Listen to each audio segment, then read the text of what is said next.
Bonjour et bienvenue dans votre émission Apprendre anglais en wolof. Tey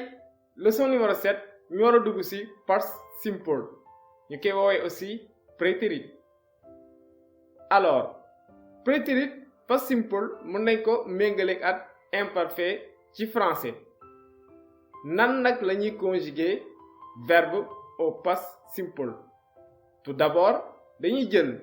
to be ak to have ñu xool naka lay demee ñu doog a jàll avec quelques exemples ci verbe régulier ñu dem avec to be dañuy am à la première personne ñu ne I was boobu nag mën nañ am aussi were mais daañ ci ñëw ci yeneen vidéo ci kanam incha allah ci yenn conditions yi naan if I were pour bu ngeen ko dajee ngeen bañ a jaaxle mais nañ jàpp I was ñu teg ci you were he she it was we were you were they were la ngeen seetlu que ni personne yépp lu ñu am were changé wu benn yoon sauf la première personne du singulier et la troisième personne du singulier muy je man ak il elle ak it bi n'est-ce pas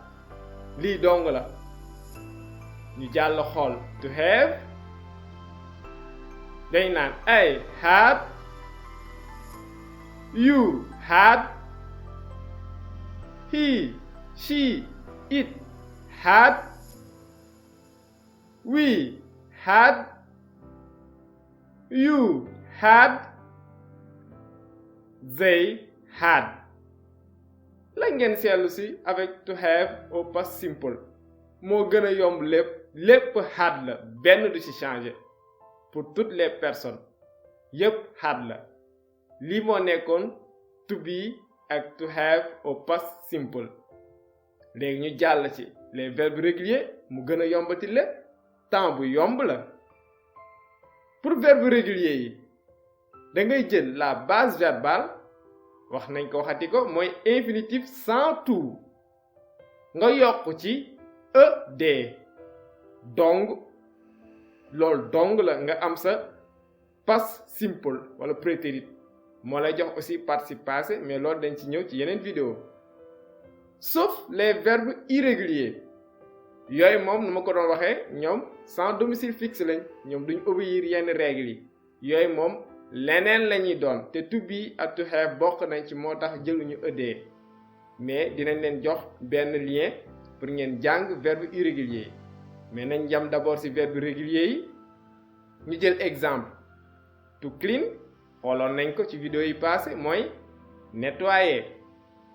da ngay wax devinel I cleaned prononciation moo tax ñu wax cleaned mais ed la ki yaa ngi ci gis you cleaned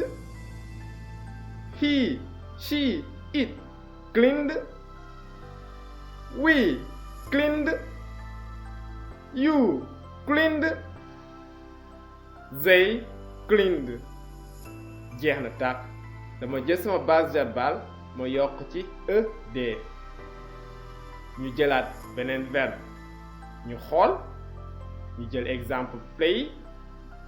to play ñu ne I played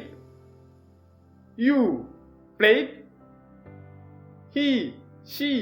it played we played